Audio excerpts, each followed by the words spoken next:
me, family comes first, but food comes a very close second. I love it. It's the joy of growing. It looks like ringlets, doesn't it? Cooking. It's a bit of all right. And eating it. Well, it can't be bad if I'm having a second lot. How are you, my Mary? I'm getting a bit sort of happy. And I love meeting the people who share this passion. Exquisite. And best of all, there's still so much wonderful food to discover. Gorgeous colour, look at it. Most exciting. Looking good. So let's get cracking.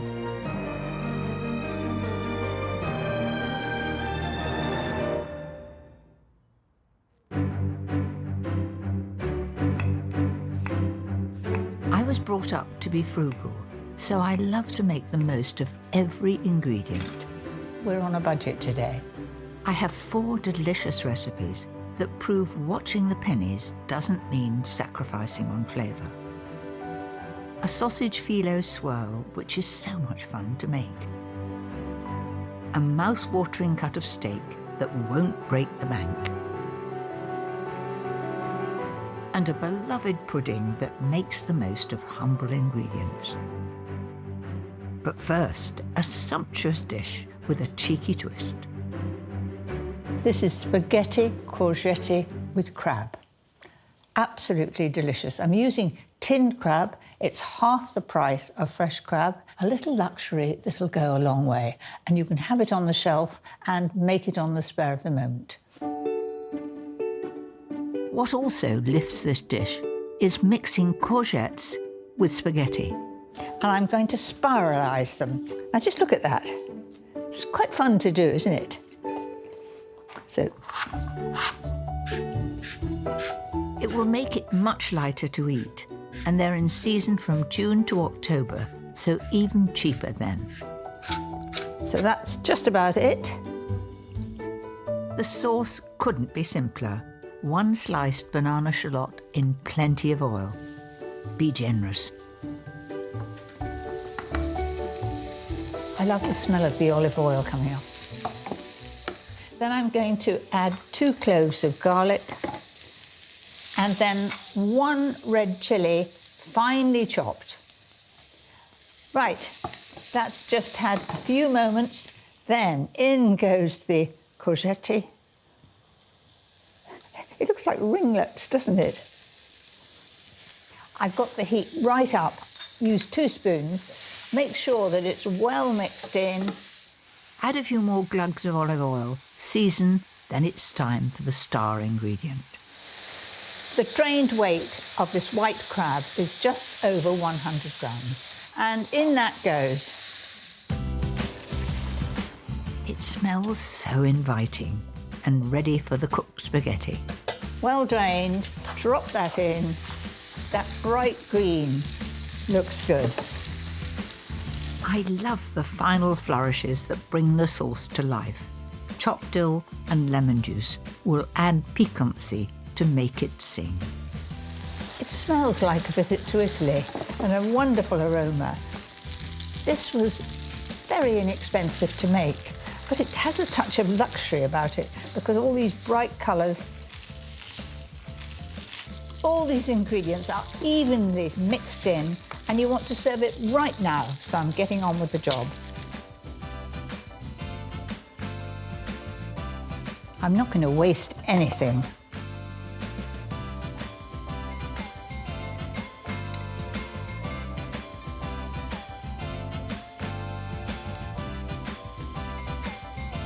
I think that's an exciting dish for a special occasion and inexpensive to make.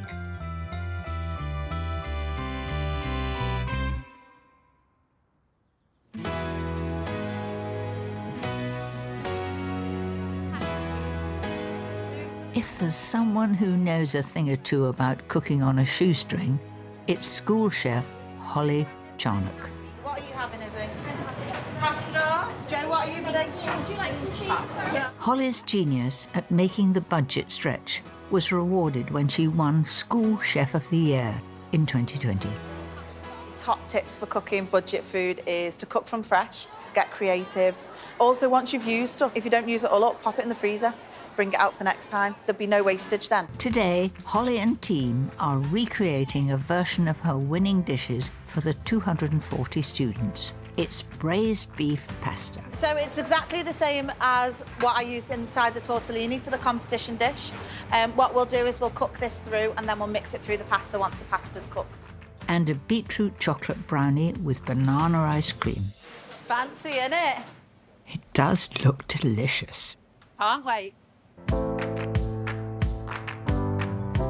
Though the versions that won the competition for Holly looked a little grander, both still had to come in at under £1.40 a head. The braised beef filled a tortellini, and the beetroot chocolate brownie was served with a raspberry coulis. Amazing. Very posh. So basically, what we would serve on a school day, but like super pimped up. Deputy Head Pauline Coleman and fellow cook Chrissy Ryder are about to have a taste of it for themselves. The girl done good. This is nice. It is delicious. This is really nice. Chef Holly?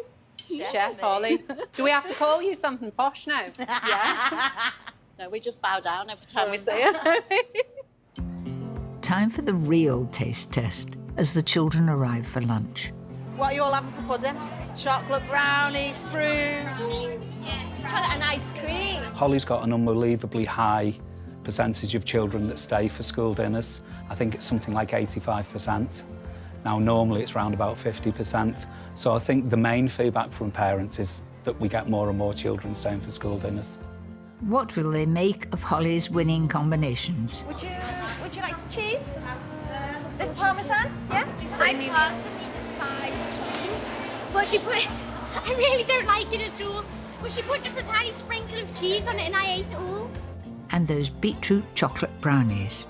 My favourite part about the dish was the brownies. I think it's my favourite because I like how you can't taste the beetroot in it, but it gives it a nice sweet in it. I think that if I can give them something that makes them happy in their school day, then it makes my job easier, it makes my life better. So it's probably about helping them grow and develop through their school life, to be honest. Like, it was really, really, really, really, really, really good. We've always known we've got the best school chef in the country, and now the rest of the country knows that too. So thank you, Holly. Time for the children to show their appreciation.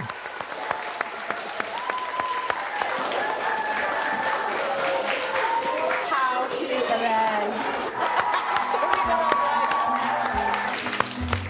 Hats off to Holly and all the school chefs around the country.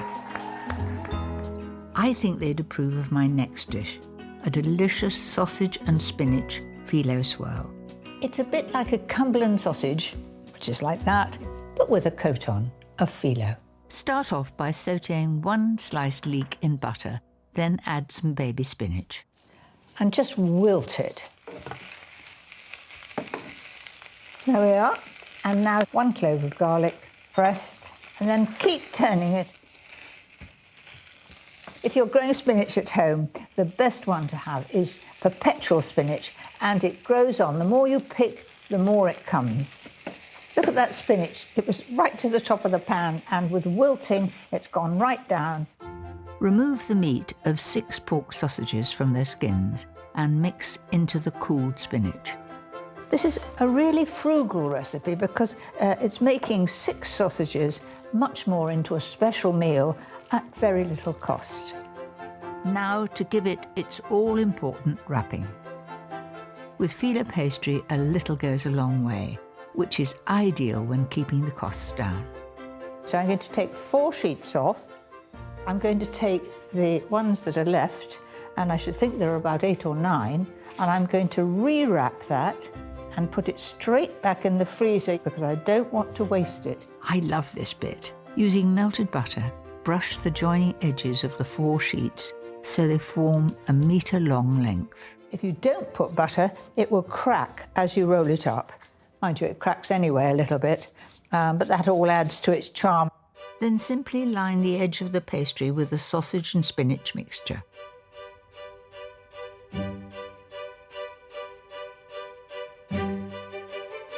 When I was trying this out, I tried it out on my husband, who has a passion for sausages in any form, and he thought it was really good. It's looking good, isn't it? Now I'm going to roll it. It will crack a bit, says she, thinking it will definitely crack. I really would like 4 hands here. It would be easier. That's it. Roll up the sausage filo, brushing the top with a little melted butter on each turn.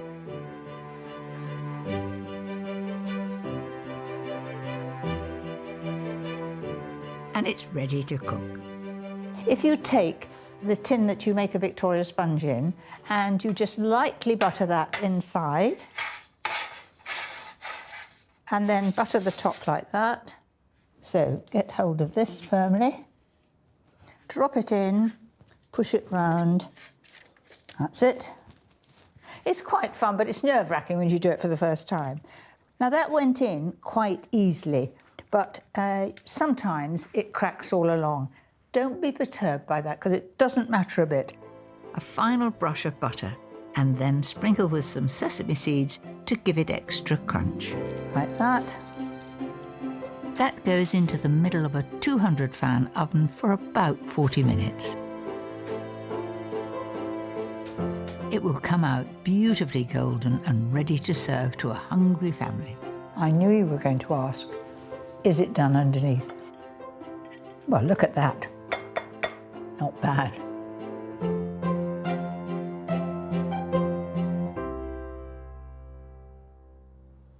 Reducing waste is the key to keeping costs down when cooking. You want to make the most of every ingredient.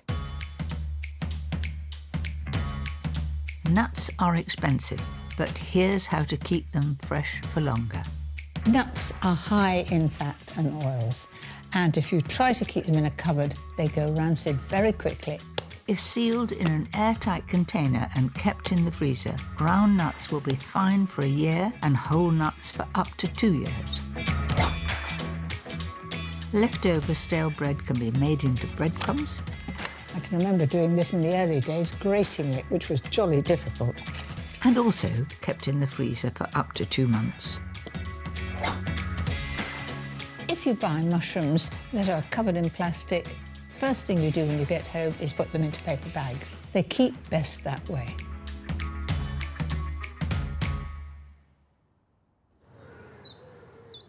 There's one ingredient that I think stands out when it comes to sensible cooking.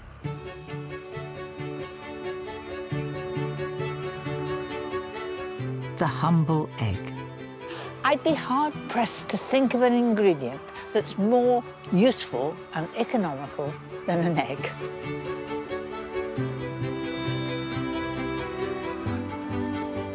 Though there are farms classified as free-range up and down the country, there is still a broad definition of what free-range actually means. So these have been collected today. They'll go down to the egg room now and graded to make sure there's no cracks in them. And then 5 o'clock this afternoon, they'll be going to London and in the shops tomorrow morning. Paddy and Steph Bourne set up a decade ago. Their aim was to put their chickens' well-being at the centre of what they did. Quite old-fashioned, really. So we breed everything on site. We keep all the cockerels and boys alive when they're hatched. So it's called a closed flock scenario.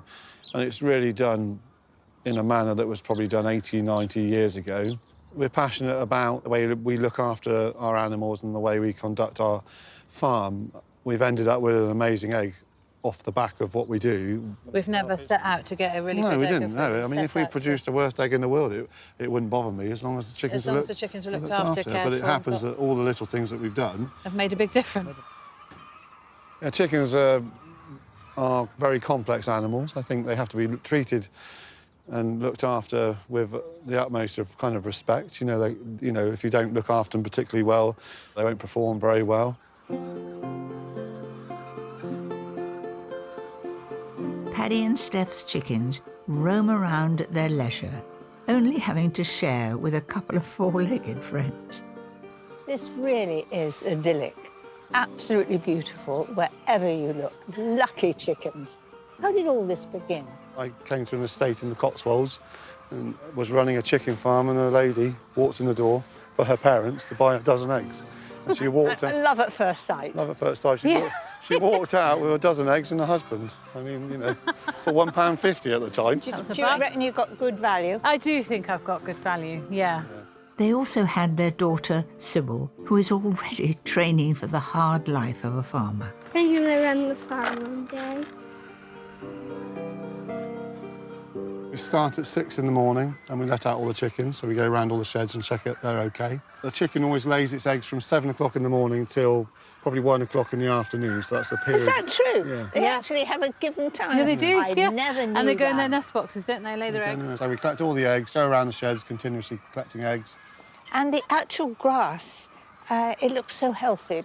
There's herbs in it, isn't there? We don't want to use anything that's unnatural, so what we do every year is we pull the sheds to fresh pasture, gives the ground a complete rest, and then it comes back the next year.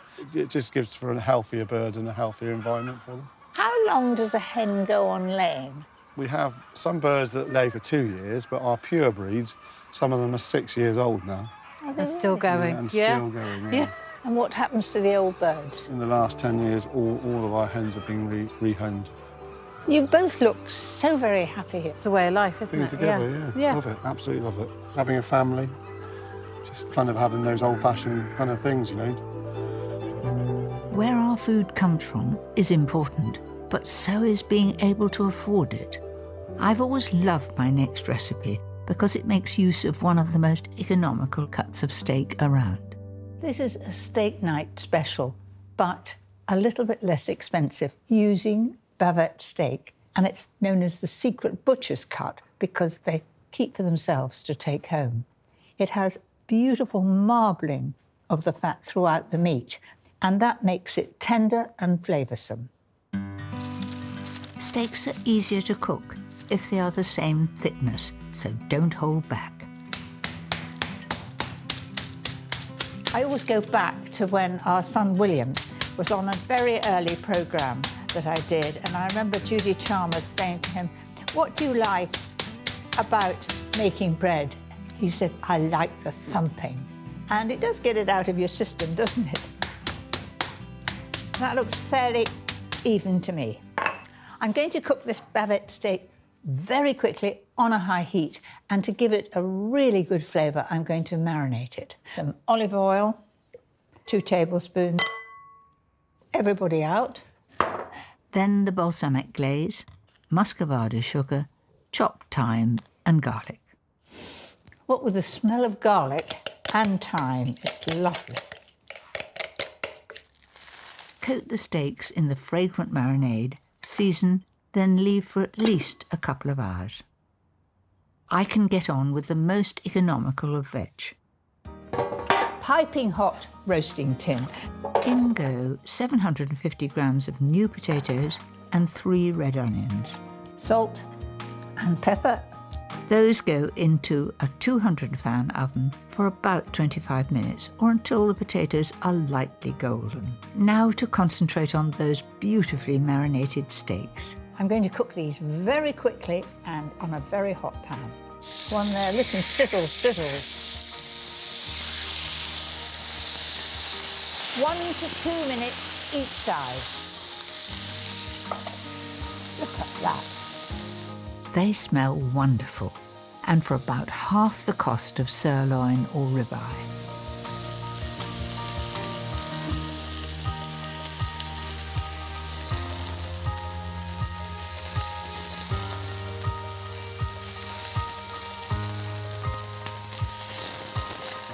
That's it. If you just put a lid over the top, leave them to rest for about 10 minutes. Time to check on the roasted veg. Looking absolutely scrumptious. Push them all up one end. That's it. Throw in some cherry tomatoes, douse with olive oil, balsamic glaze and season. To mirror the flavours of the steak marinade, add some thyme and garlic to the roast veg. This is all about flavour. They're all inexpensive things. Give it a good stir. Just look at that, doesn't it look good? Pop back in the oven for about 8 minutes. These steaks are rested. Don't they look brilliant? They've got that lovely shine. That comes from the marinade. Oh, what a treat. All that's needed is a big platter so everyone can dig in.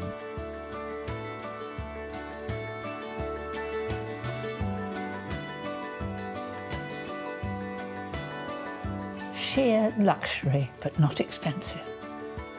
This is steak night fit for a king. It does look amazing, and it's going to taste even better.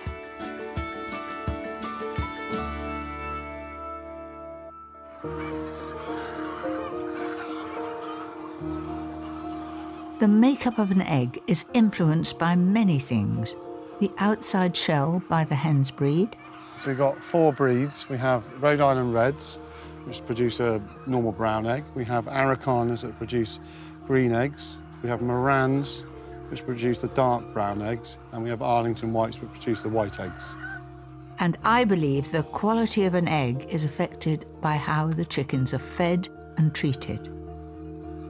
From intensive to organic options, 56% of us now want to know how our eggs are farmed. I've boiled up 2 eggs from either end of that scale to show the difference. And I'm going to start off by trying that one. It really tastes exceedingly bland. There's no depth of flavour. This one, it's absolutely bright orange.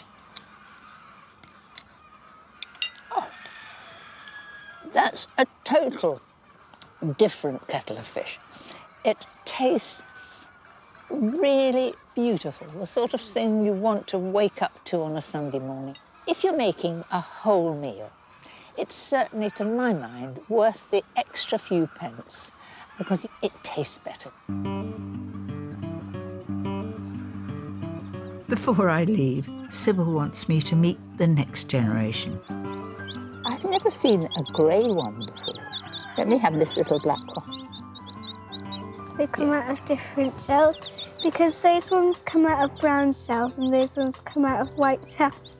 Yes, do you know that's something that people don't realise, that white chickens lay white eggs and brown chickens lay brown eggs. So tell me, have they got names? One's called Mary, that one's called Berry.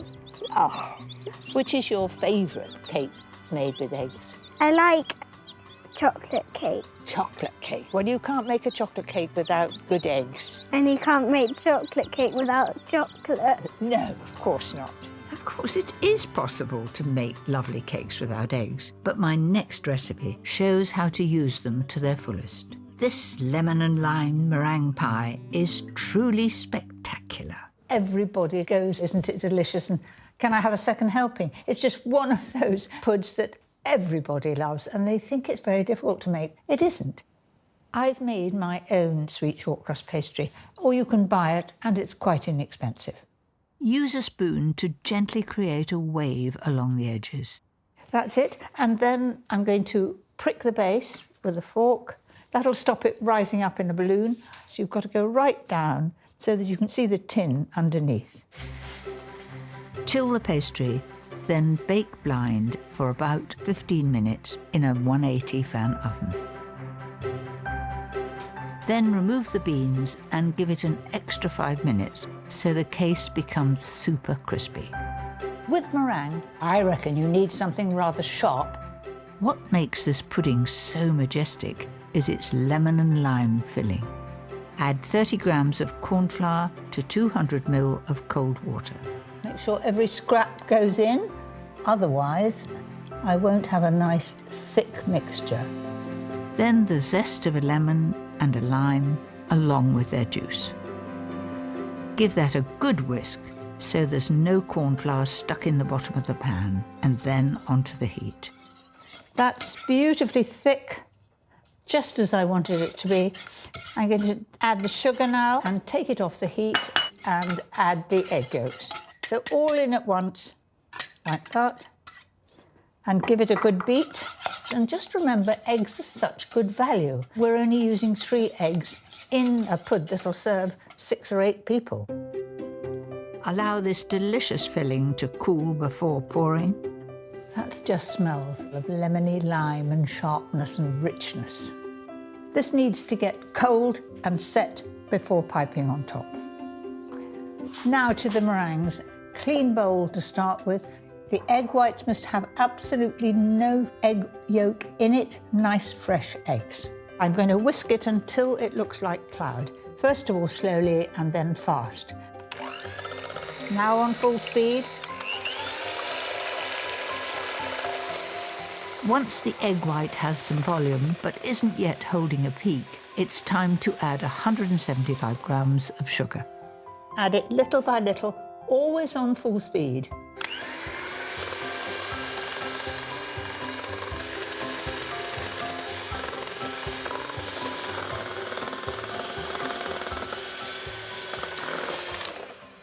Now that is beautifully shiny, holds up in peaks, and that's how it should be.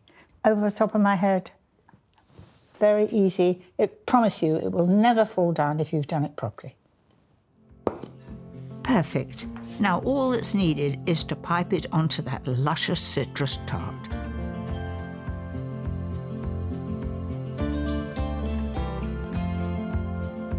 Just a moment, there's one that just hasn't got a peak. I seek perfection, so I'm just going to do this one again. That's it. So there it is, all ready for the oven. 130 for about 40 minutes. Doesn't that look simply beautiful? Just from 3 eggs, lemon and lime, pastry case.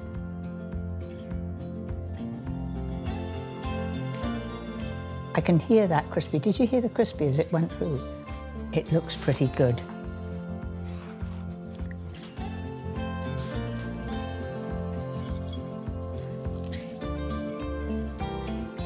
I think that is a very decadent pudding that has taken care but inexpensive ingredients, and I think anyone would be very proud to serve that for a very special occasion.